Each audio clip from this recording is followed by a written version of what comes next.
Right, like the pub style games where you see Ricky's just snowball and take over. In pro games, we have not seen that happen at all. And when you don't let Ricky get that early momentum, you realize that he doesn't really farm that fast, like compared to how he used to, because now the ultimate is what gives you all that damage. So you don't have broken right clicks from level 1 anymore. And he kind of feels PL-esque in the sense of he doesn't do anything till he has defused.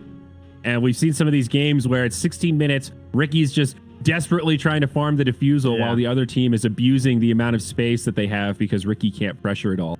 And it's just a hard timing. It feels like we haven't really seen many teams figure out the right way to min-max that. Ricky without kills before defusal also just feels too slow, but you're stuck in that chicken to the egg. I can't kill anybody without my first item. My first item comes a little too slow. This is a sick Spectre game, though. Taking that into like DK, Grimstroke, and Earthshaker. Like Era, man, your game just gets so much harder. Like it's so frustrating playing Earthshaker versus Spectre. Yeah, any of those big globals like Zeus can be similar category. Have fun, says V-Tune. Okay, no idea what to expect in this one. I think I like the NIP draft better in a vacuum. After seeing game 1, I can't help but favor FTM just a little bit because they were all on the same page and NIP looked a bit out of sorts. Very excited to see Undying Spectre. Part of me feels like, is the Undying enough sustain? Like Spectre Witch Doctor, we saw how good that was yesterday. This Witch Doctor mitigated all of the pressure. Spectre was able to completely recover. It was an amazing lane. Yeah. Can Undying do anything like that? You got one Soul Rip. You can put pressure on with Decay, but this is always one applies jam. This is what he does. Okay, so this is just a player who knows this hero well enough that he can make it work. Yes. All right. He is certified obsessed. 30 seconds to battle. I'm ready to take some notes here. I got my tablet. I got my Apple Pencil. I'm ready to take some tips home. Oh, that's good. Now they can take a look at them too. Always want to fly zoning them out here. Maybe this is blog worthy, Trent. Yeah. How to play Undying in 2020. And always want to fly story. And just analyzes every micro movement. Look, I mean, look at this zoning back. Look how far gone they are. Look at those losers. Says V-Tune. That's going to be a 3-1. My line and a kill. Truly end here. What's the kill? Up top. He had he just got chased down. Okay. Well, a good start for Fly to Moon yet again here. What is NIP's guild? Why are they CIP instead of NIP? Are you able to look at their profiles and tell me? I'm gonna guess it's Charlie in pajamas. Oh, it's chickens in pajamas. Damn, so close. You were right there, man. I was almost there. I actually knew that they had the chicken logos I saw yesterday, so it's like their chicken fighters guild. I see. Homage to the chicken. Got it. You can see the offlane Quap in the hands of General this game. I think in the games we've seen her pick, mostly been support, actually. But just fine in the position 3 role. I think it's mostly offlane, isn't it? I feel like this is what we've seen the most. I feel like we've talked about it a lot, but have we actually seen that many 3 Quaps? Yeah, I think it's been like the most. Era played support. That's the one that stands out to me the most. She's been banned more often than not. That is true. Yeah, maybe it is more even than I'm letting on. I guess maybe it's just most of the replays I've been watching was universally position 3. Just like the Necro into Greaves. Totally standard is in the context of our sample size. Yeah, you are right. We definitely did. I kind of forgot about the air game. I've been paying attention. Obviously. That much is clear. It's good someone is. Well, so far this bottom lane seems pretty okay for the Spectre. It's kind of a solo Saberlight at the moment. Era has just been cruising around on the Earthshaker. Hasn't really had much presence in the lane. Took a Decay and then got the hell out of there. Yeah, you can't really contest. Meanwhile, mid, it's just pretty much completely even. Not going to be very exciting lane, so don't expect too much discussion on this topic. They've both got a sword and a shield, so everything I've learned from Path of Exile means defensive. General, TP out. Ooh, that Inkswell was close. Guy doesn't have a shield. Oh, yeah, you're right. He doesn't. It's just a one-handed sword. Yeah. What does he do with his other hand? Why doesn't he hold anything? Well, doesn't he usually have like a gun with a lot of the cosmetics? Oh, I don't know. Now I'm curious. I kind of just In my head, I always pictured him with a shield, but you're right, he doesn't have one. He's a pirate, dude. Pirates don't. Well, he's an admiral, but you know, sailors don't have time for shields. That's true. Pirates were all offense, very little defense, so that is fitting. Kunka's so badass, he's got a two-handed weapon that he uses as a one-handed. Arrow's going in for this courier. Oh no, and now he's help going to always want to fly. Block out here. This could be a kill on the Undying. Nice stun, and there you go. Earthshaker with backstab. Nice hero. That was beautiful. Good movement from Era. I thought maybe the Soul Rip would help because of the Eidolons.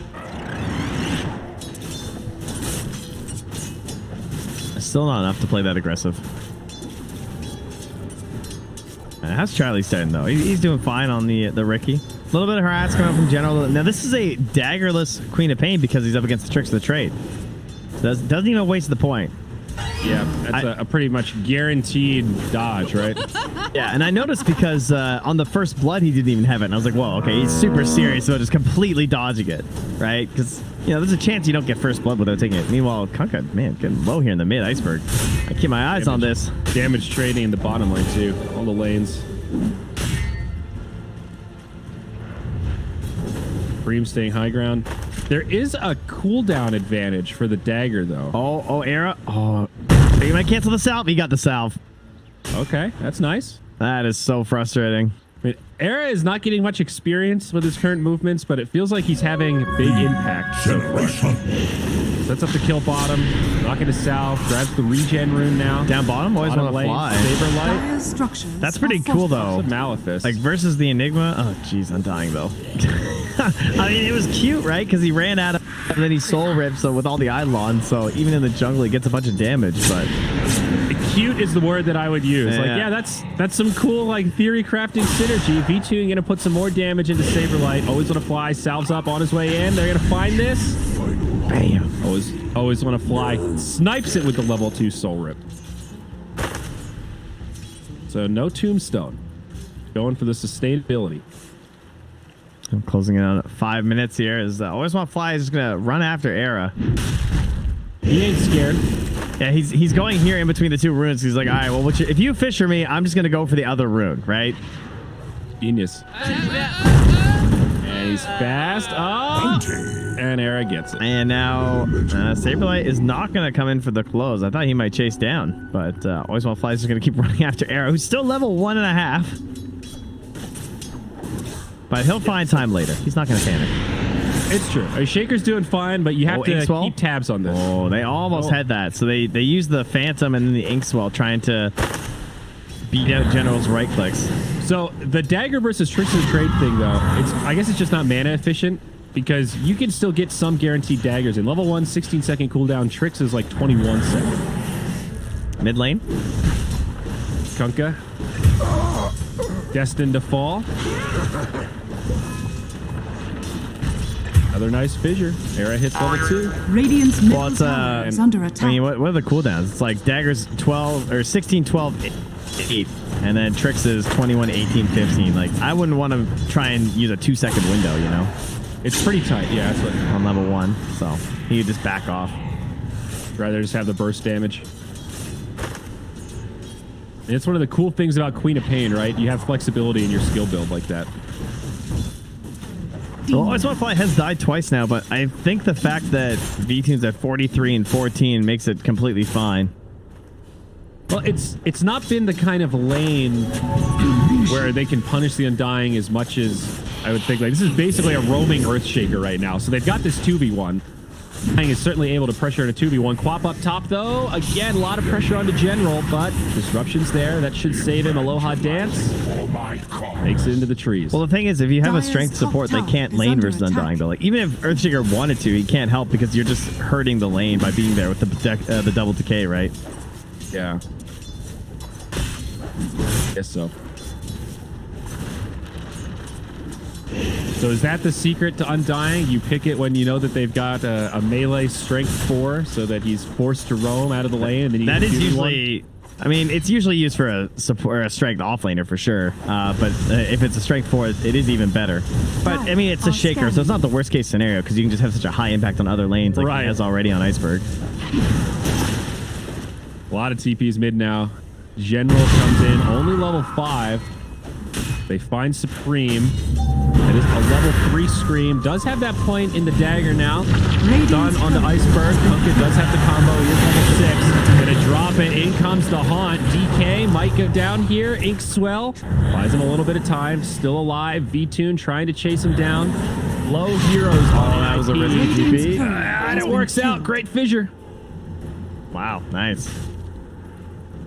There was not a disruption there, but without the fissure, I think they would have had enough damage. Yeah, I think a couple more, like one more stack of poison. Did you Whoops. forget your General does chase down Seneko. Sorry about that. General's just like, can I have this, please? Thanks.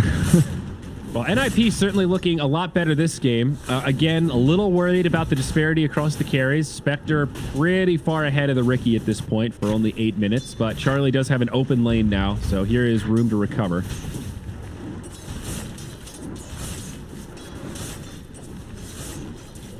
Yeah, I can see the next 5 minutes being a bit rough, though. Like, once the ultimate's up here on General, and he has his Necro, and they're just running around with the Kunkka and Haunt. Kind of scary. I just want to fly. Let's see. What does he usually build?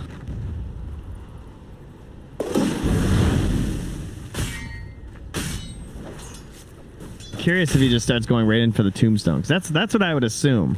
But I also haven't seen a lot of his Undying games lately.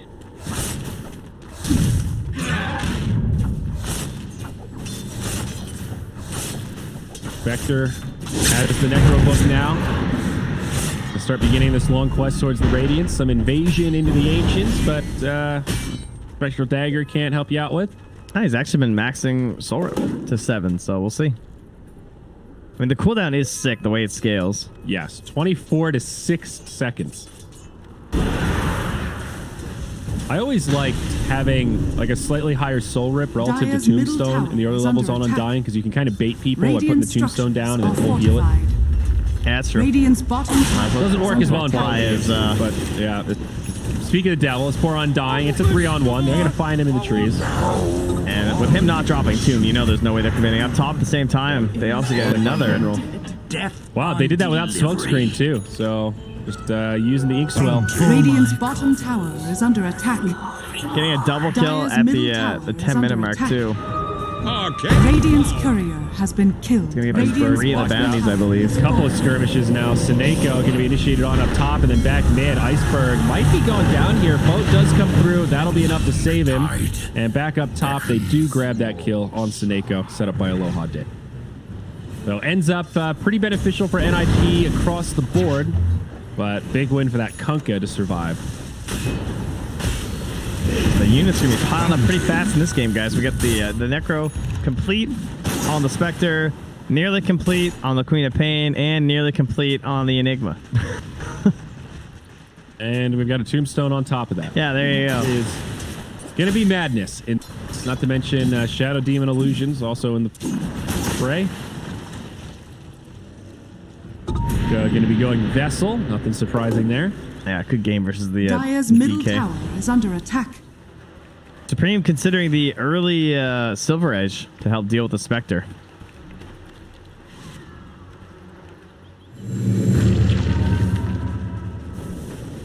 Well, DK doesn't mind going Shadow Blade first item. We've talked a lot about the merits of Silver Edge versus other items. It's just like, I mean, Silver Edge is, break in general is just so insanely good versus Spectre. It's definitely seems like an underrated counter to the hero. Yes. I feel like I don't see it enough. Like, she loses 22% of her HP. Like her life force is just gone by 22%. Moves her damage, a lot of her damage output and survivability. Yeah, that's not even counting how much damage she does. General initiated on. Ricky trying to follow up. Instead, they're going to go on to the Kunkka. It's kind of a split engagement. They also kill the Undying off to the side, with Supreme pushing back most of FTM. Yeah, Supreme knew he couldn't get in range for the Inkswell to pop onto the other target, so he's just like, all right, I'll just at least disrupt the Kunkka. Yeah, I'm not too upset about Radiant's just losing the middle tower is Undying. under attack. You don't want to lose this tower, Radiant though. He's even, structures are fortified. yeah. I think this is just going to be quarter duration left in the DK form. All right, Iceberg's back full HP after the TP. So it's a battle of the Kunkka versus the Black Hole here. And Saberlight just goes in. Spectre and Quap are not here. Iceberg does get off the boat. Stun onto Saberlight. Now banished into the Nether Realm. They do still get Iceberg. Rotation from General. Spectre still just farming up top. Now the Shadow Demon goes. That's the Ricky fight you need, though. Get this involved early. 2 for 1 now. Yeah, decent Quap ult gets Era. Radiant's middle tower has fallen. Stick was still on cooldown, too. So this Ricky build on Charlie. Oh, they're going to find Always Want to Fly again. Undying in some trouble. Does pop the ulti form, but not really going to deter Ricky. There's the tricks of the trade. Is under attack. That's a tough one. No point in smokescreen. Is this really the Ricky build? Like, yeah. Am I crazy for thinking that just a value point in smokescreen is kind of worth? Well, the thing is, it doesn't have a slow anymore. Well, it doesn't have a slow, but like for Queen of Pain, right? If you can jump on her, drop the smoke screen, you just need enough time to get your ink swell. You know, like could they have maybe found a kill or two on Queen of Pain in some of those close calls if they just had even 1 second of silence from the smoke screen? The thing I would say is that you just look at how the other two abilities scale, though. The scaling's so good. Yeah. 5 second less charge restore time on Blink Strike is insane. So Blink Strike I get. It's just like, is that third point in Tricks of the Trade better than the first point in Smokescreen? I don't know. Maybe that's what they've been doing. This is my direct This question. is what the Rickies have been up to, though. Yeah, I'm curious to hear a more expanded explanation on that. AoE silence to me is just, even without the slow, is just, it's still pretty damn good. And it's especially when you have Ink Swell, when you have Malefice, you have Fissure, like you have all these ways to keep them in the silence. Yeah. Even the Stroke of Fate. I mean, that's a pretty beefy slow. Mid lane. You go in onto Supreme. Even a Tombstone drops this. I don't know that they have the damage, though. That DK is just too tanky. And now Soulbind comes out the other way. FTM. It was a rough fight. They still want to go into Supreme. B2 it actually comes in, but a huge dunk on the back line. They'll get Iceberg. Supreme is still alive. Finally goes down. That's a 1-for-1, but now Always Want to Fly. He gets left behind on the low ground, and it will be another fight favoring NIP. Now the Spectre under assault. B-Tune all alone. His teammates trying to come back in to help him out. There is an ultimate from Quap, and there it is. Connects on 2. General gets Saberlight. The Ricky down low. He's going to come back in to try to turn on General. This could cost Charlie. Era's here. It is not good for NIP. They've got 4 down, and Era on the run. Low HP. Spectre should be able to finish him off with the help of Aloha Dance, and the dagger will find him. After all that, 3 for 5, 2 for 5. We got some heroes respawning now. Let's take a look at the recap. It is a 3 for 5 and a big win for FDM. Oh, they're trying to push this in because they know they don't want to get to the point where this Spectre starts becoming an issue. But not really getting the clean jumps in these fights. I thought the Soulbind looked like a good start, but just a little bit too far to like kind of reach to chase after, and then losing the DK so early. Obviously going to make that quite a bit harder there. But Soulbind into double max Malefice. Bounty. 2 heroes just can't do anything. Queen of Pain, the real hero. That fight, though. General did the most damage. A beautiful ultimate on 2 to try to save the Spectre as well. That's like your perfect Sonic Wave right there, where you're using the damage to set up kills, but you're also using that knockback to save your character. You know, I don't think you want to think of this spell as just a damage deal or anything. The 350 knockback is a very useful utility, as demonstrated right there. Yeah, especially against certain heroes that, like, their whole point is, like, stick and stay. You think of, like Ursa and Sven and everything. Yeah. Ricky, not as impacted by it, because as you saw, he was, like, going right back on the Queen of Pain, but there's your double stack up here again. The Ink Squall after the Dragon Tail. They get the combo. NIP have some pretty serious stun lock. That's for sure.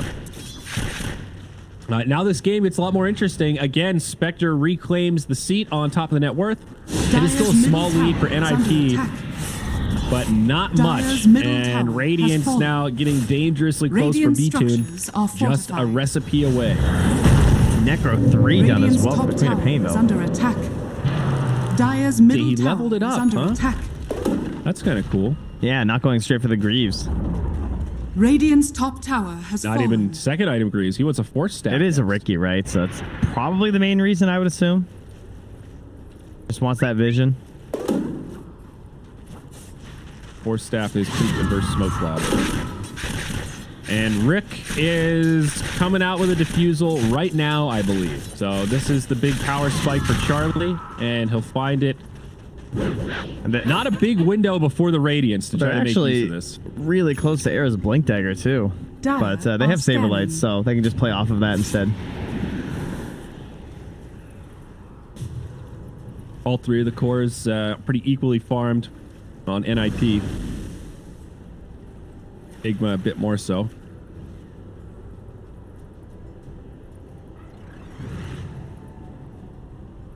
I'm going to guess that Dota Plus is going to say 62% in favor of Fly to Moon. All right, never mind. It's broken. It's 100% in favor of NIP. Oh. Yeah, the coordinator's dead. You mean you got to coordinate with the robots to give us a win percentage? All right, well, I will be your Dota Plus, guys. There you go. I'll tell you. I'll tell you what it's thinking. Do we need a text overlay here? Just keep changing the percentages? Yeah. That's another 10% for NIP. I got it, guys. Don't worry. Dire's top tower is under It's going to be attack. like Harry Potter. 10 points for NIP. Dire's structures That was a are sham, fortified. dude. He was playing favorites real hard. Yeah. You got to say. Yeah, there needed to be some sort of a system. They needed some They checks needed and an balances. oversight committee, all right? Is it the first They movie needed at an the end? internal affairs. That look on Malfoy's face, and it's just like, and that's going to be an extra 40 points. They're doing the math, and they're like, Gryffindor wins by 1? Are you motherfucker, man? Yeah, that was not fair. Say what you want about the ethics of Slytherin. I don't know if anyone deserves that.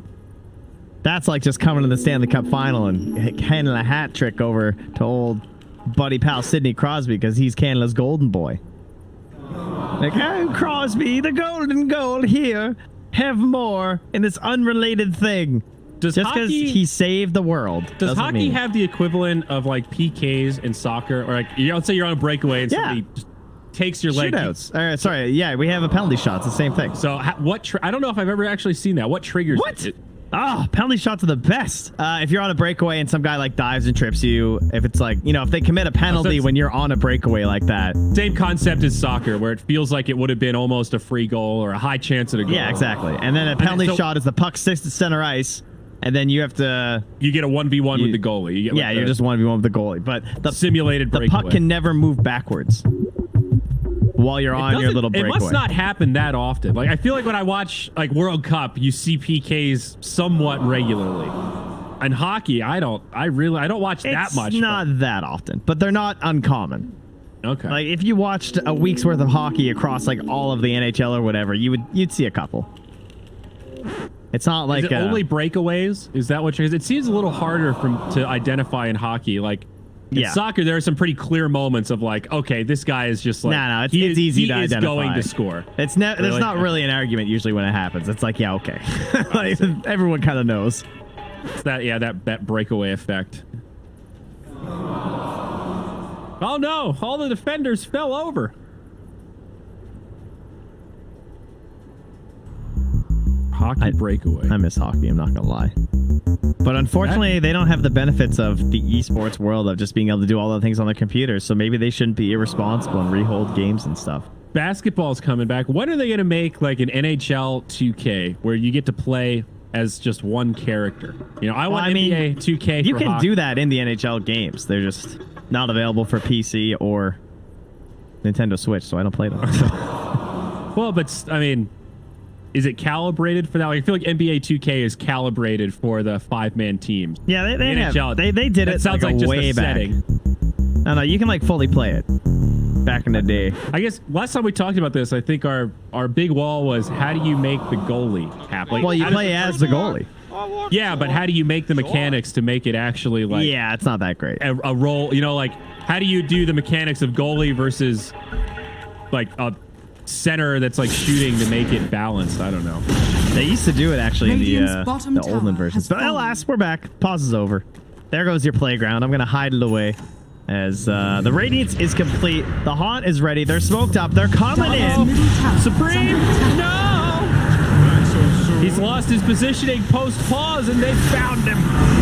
Dragon will get caught, and there's actually another chase going on. V2 goes deep. He says, all right, you guys got the Dragon. I'm going for the rest of the team. And there is follow-up from General. This works out. They get Supreme. They get Sineko and Era. Now the black hole from Saberlight, though, does turn onto General.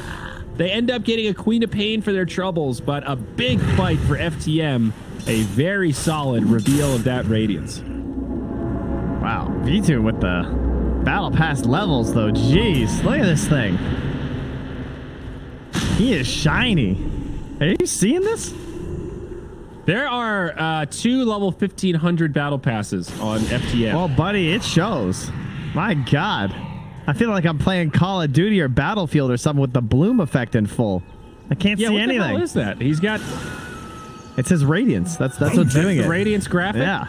It makes those big circles? I guess so. I'm not this rich.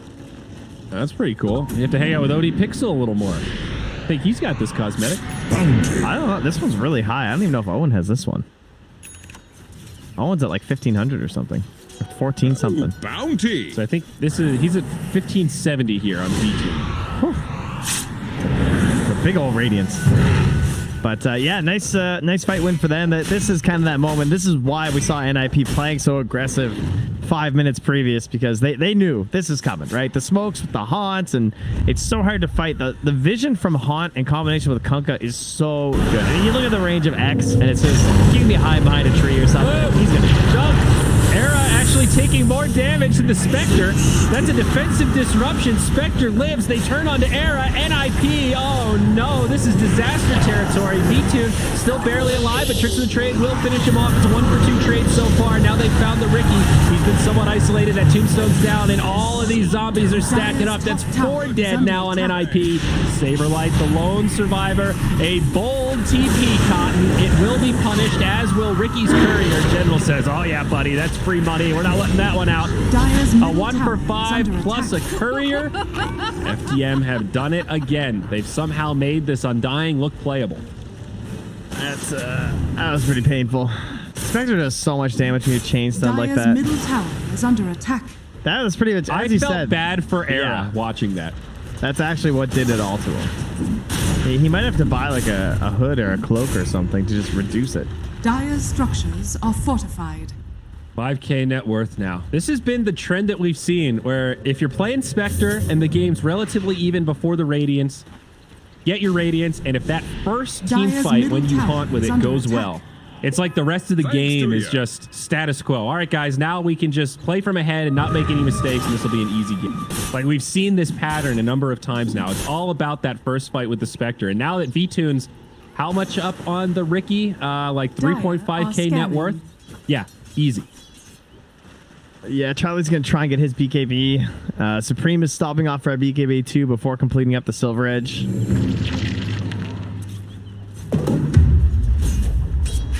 It's still going to be tough. And again, they're just running at them. Right? They're smoked up. They have the haunt. They know. They got the power Charlie right now.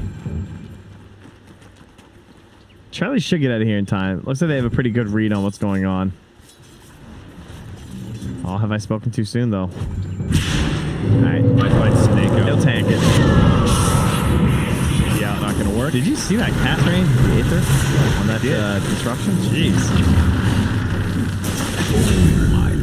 Good. Yeah, that plus 75 cast range at level 10 is pretty dinky talent, but at 250 on that Aether lens. I guess you want all the cast range you can get, but 12 int feels actually a little bit better. 75 ain't much. Always cast range. Yeah, but it just adds up. You know, you get the keen optics, suddenly it's 150. Yeah, you're not wrong. I'm more remarking on just that general talent nerf. This is one of those ones to me that's just like, yeah, 100 doesn't feel that bad. Yeah. Like, how low are we going to go here, boys? Well, remember, when talents first dropped, I'm pretty sure Shadow Demon had by far the worst, and it wasn't even close at level 10. It was like 8 strength or 6 inters. I just remember it was really bad. Like, it was horrifically dinky. There were a couple that were almost comical relative to other heroes. Like, Tusk, how about a 40% XP talent? Yeah. What? Oh, that's not good. How about GPM instead? Ah, man, I knew GPM would die one day. I knew they couldn't stay around. GPM talents. I actually- talents. I really respawn timer talents. I like that they brought GPM back in the Philosopher's Stone, though. I always said, like, there needs to be some little mechanic around GPM. I don't want it completely blanket gone. And Phil Stone has felt like a good balance. We don't see it every game, but when you get it, it's a real feel-good, hell yeah, free money. V2. Speaking of free money, Black Hole. Can they kill this Spectre before his friends get here? I'm going to go with a big yes on that one. Nice kill for NIP. Much needed. They kind of hesitated for a second, like, wait, is he actually alone? I think they thought they had a moment where, is this bait? Yeah, like, are we about to get Spectre? five-man Sonic Waved here with a boat flying in? But I mean, that's the dream, right? It's obvious Fly to Moon want to start these fights in the 4+1, then Spectre haunts in. If you can gank the Spectre pre-haunt, that completely shatters the game plan. A very good movement. Yeah, but they're going to try and pick a fight right when she's respawning. Exactly. Unfortunately for NIP, they're going to need to do that multiple times here. But it does buy Ricky some time towards that BKB for the next fight, so that is certainly good news for NIP. Here's the initiation, though, in onto Era. It's going to be General to start it, and Iceberg's there with a follow-up. They will find him. Such a helpless, slow burn. It's getting blinked on by Queen, and she just stands back while the minions run at you. Now, BKB on DK. The Ricky's not far off. This is going to be a power spike for NIP now. Maybe they could do well in this next fight.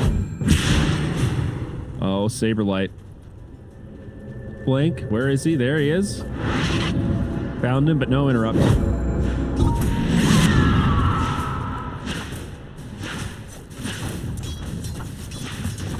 That's 25 Enigma damage over the 350 health. Is also close to his BKB. Yeah, we talked about how it's really only the Abyssal that can do anything about that too, but V-Tune is finishing up the Manta and then going straight for it. Yep. All right, so what's our win percentage right now? 74% Fly to Moon, maybe higher, maybe like 81% Fly to Moon. Yeah, I concur. I was going to say 75. It feels very hard to get back in this game as NIP right now. It's doable, but it's completely reliant on big black holes and big echo slams, right? Yes.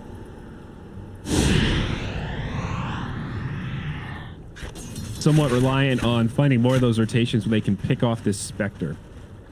That's what's really scary. The way Ricky works compared to the Radiant Spectre, you know Spectre's farming fast. So even if you have even map, things feel like we're holding status quo, it is going to be a larger gap between the two carries, and that presents an issue for NIP. These BKBs will help.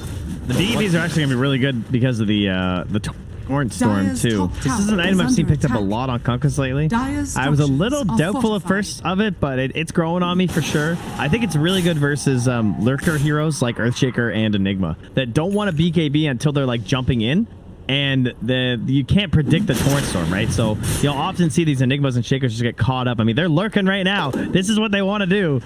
Queen of Pain's an okay pick. They can do this with one ulti. Oh, they don't want to ult though. You see that? Yeah. Force staff mech. There's the silence. Aloha Dance makes it out. Ricky now banished. Kind of an awkward setup here, but FTM could still take this fight. BKBs get popped. They lose the tombstone. FTM just looking to reset. It's a great Shadow Demon ult on the DK to slow him down. Charlie, a second left of Magic Immunity. They might get this Undying. Spectre still holding the haunt. There it is as the Soulbind comes down. Black Hole connects on the Queen of Pain. Trying to kill Saberlight, but they can't quite do it. Follow-up dunk might get the kill on Iceberg. It's a pretty good fight for NIP, but now they're running out of gas. The Torrent Storm comes out, and they are getting cleaned up. Supreme, Saberlight, Sameko down. Charlie about to follow suit. He's been dusted, and they get wiped up. Era comes back in to try to finish off Iceberg, but it's going to cost him his life. He does not find this kill. It's another 5-man wipe. Radiant's little messy for Fly to Moon. They used at least one buyback there, but it works out well. The BKBs weren't enough, Trenty. No, they most certainly were. That was very good positioning the whole way through from Fly to Moon. Just for being set up at the tower, because they didn't want to just try and dunk the queen. She was standing in a creep wave, and they still didn't jump and echo her because the Shadow Demon's right there. So if he doesn't get chain stun too, then he's going to disrupt the Queen of Pain, and then we've wasted our ulti. And even if we manage to like burn down the Queen of Pain, using the Echo Slam for just her, and then still getting haunted on and engaging into a bad fight can be a big problem for them. So I like the way they chased out, but maybe it was just a bit too far. They kind of got like dragged into the trap of Fly to Moon there. Hey, now things looking a little bleak for NIP. That was a big fight where they needed to reclaim some momentum, and now like that's your 3 10-second BKBs. So Dragon Knight going for the break now. Ricky wants a nullifier, and Enigma says, I think I just want a neon disc. I just want to live, friends. Iceberg. Charlie. He's got the invincibility rune going on here with his haste, but yeah, no cares. That's a win in and of itself. That's a 9-second Ricky BKB purely defensively. It. What do you think about Nullifier here? I know this item has been changed a bit. Yeah. Why Nullifier this game? It basically is like the Shadow Demon ult in an item, right? Is that now where it's closer? Chain purges? Well, it doesn't. Yeah, and it doesn't break though. Unlike Shadow Demon, obviously. It doesn't break, and it no longer prevents you from using items. Yeah, right? It doesn't have a mute on it. So why is it good here? My real question. I'm not sure. I mean, the ghost ship can't dispel. It's 80 damage, 8 armor. Like the stats are definitely very good, and the constant slow to keep them inside the smoke cloud is good in general. Like I guess think of it more of like in combination, I guess, with the other abilities to try and bring down the Spectre. So why is it better than Basher? Is that maybe a better way to frame it? Isn't that one of the go-tos on Ricky now? Once you've got BKB. Dire's Fusel? bottom tower has fallen. It's like. It's also it's so a higher tier, but it's more expensive. Yeah, I mean, like, is he gonna get it in the next 2 team fights? Is sort of what I'm worried about. Basher, he could definitely build that. Fight gonna break out as they jump in onto the Queen of Pain, but Force Staff, defensive disruption, a lot of chaos here. It'll spread out as they start to focus in onto Charlie. That's the big target. BKB gets used. Nice. Sonic Wave catches too. General, the picture perfect ult. Another good black hole from Saberlight, but there's just no follow-up. His mates are dead. They get the position 5, technically a dieback there on the Midnight Pulse. Spider Legs on up to the high ground. Does TP home, but Era also falls, and the end of that fight will be a 1-for-4. NIP, the aggressors, starting that whole thing. Yeah, parts of it look so good, and then kind of falls apart, and now Spectre just gets sent back home, TPs, and recalled. Takes a salve, too, just to make sure she's fully hit up there. And I mean, to answer your question more, I think it's like, if they don't have BKBs, that makes a lot of sense, right? Like, they have 3 cores that aren't buying BKB right now, so naturally, then the nullifier is going to be better. But I also agree with the fact that like he's just not going to get this. Dire's bottom tower is under attack. Even the price tag factored in. I'm not necessarily convinced it's better than like an Abyssal Blade. I think it is better when there's no BKBs. I'll say that. Pretty quickly buy one though. That's the other problem. Kunkka initiated on here, but the Spectre's still quite healthy. Remember, has Aegis. So they keep the Kunkka alive. Now they're going to be forced to turn their focus on the Spectre, I think. The Torrent Storm comes out. Iceberg in some trouble as he gets chased down. The Soulbind also locking down General. It feels like 2 fights at once here. They're desperately trying to get to the back line. Spectre, though, going unchecked. Now coming back in to finish off Sineko. Charlie does grab the Queen of Pain, but there's no BKBs left. Ricky trying to get out. Era now slowed down. That Archer going to work as V2 will chase him down and secure a triple kill. Honestly, a pretty good fight for NIP, all things considered. But now they might just lose Barracks. I mean, there's still an Aegis. Yeah, they came out ahead in terms of the XP and the gold, but that was 840 gold and 2,000 experience for a Spectre. Closing in on level 25. But if they had just gotten those quick kills, could have been okay for NIP, but the Kunkka survived so long that it was plenty of space for V2 to put on that equal but opposite pressure for the NIP backline. Now they're going to chase out Again, not opting to initiate on the Spectre. They want to kill his friends. Aloha Dance now, dusted up. Gonna be left behind, and this will be the end of the Shadow Demon. Pop a BKB for this. Is it really dead? Dire's Yes. middle tower is Wow. under attack. He just died to Tombstone Soul Catcher Done. and ulti. Wow. Well, that makes that kill on Shadow Demon pretty worth for Fly to Moon. I mean, he didn't want to die there, but the best out of a scrappy scenario. Those Ricky illusions were doing a ton of damage. Jeez. Like an insane amount of damage. Like 200 each. Go. Finally getting some tier 3 items.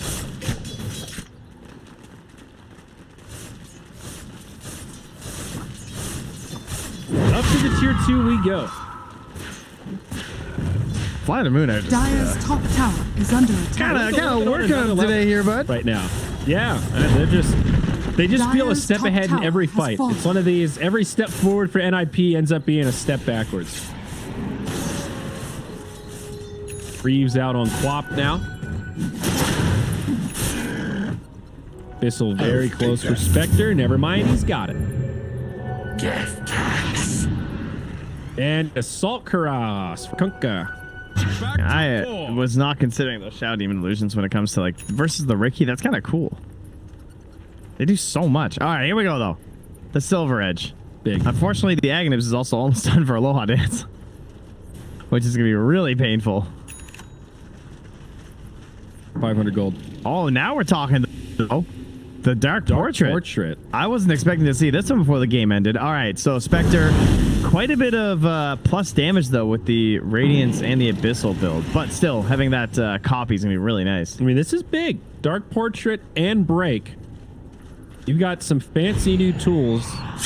Well, no pressure, Saberlight. You just need to hit these amazing black holes again. They have been good. Unfortunately, they're when the fight's ending, when they're kind of relaxing a little bit. Supremono.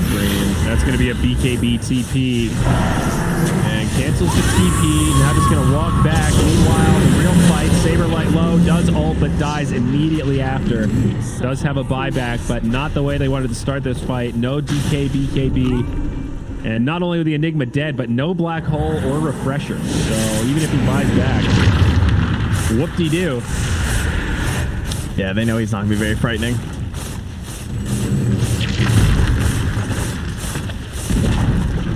Dire's middle tower has Aaron has the Down, Echo. Nice here. They have the break in another 12. They could go for a play. Right? There's no Aegis or anything. That Nice. So fast. Supreme's down already. Charlie in the back line trying to get Aloha Dance, but the Torrent Storm flies, and now the Ricky's going to be completely isolated. He does pop the BKB, but gets bashed as he comes out, and Ricky just flops over. Enigma did fight back. Dire's Not sure middle how barracks are under impactful attack. that's going to be, as now the Aghanims Dire's gets middle delivered onto the barracks. Shadow Demon. Mid lane to Barrett's Fall. No buyback on the DK either. Short gold. That is brutal. Couldn't even use the break. Spectre jumps in again, finds Saberlight. Big dunk on the back from Era. They do get fly to, or always on fly rather. Buybacks on both sides. Era will burn his, as will always want to fly. Now Ricky, that's the dieback. They just have no answer for this Spectre. Gets the bashes onto Seneko. I think we're moments from a GG here. NIP just out of resources. Are under attack. Another game where they had a plan that is playable. Like you can see how it can work if they hit that timing, but once again they missed their timing. They didn't have a good enough lead out of the laning stage. Again, the carry ended up just being 2 farms. B2 in both games playing incredible. And you got to give credit to his supports and just everyone else on the team in terms of making that early game space. Because both times these look like games where you would be such a happy carry player. Like I don't think he'd do anything particularly amazing in the first 20 minutes, you know? His teammates just played extremely well around him and made his life easy so that he can then carry them later. Well, they find Saberlight, and they also find the throne. GG, well played. 2-0. Fly to Moon take a very convincing series in our opener today. NIP off to a You know, they get their good stuff versus Empire. After Empire looked pretty strong, and then NIP came in, kind of messed them up after losing. They were like kind of on the bounce back after losing to Liquid, but now getting 2-0'd by Fly to Moon.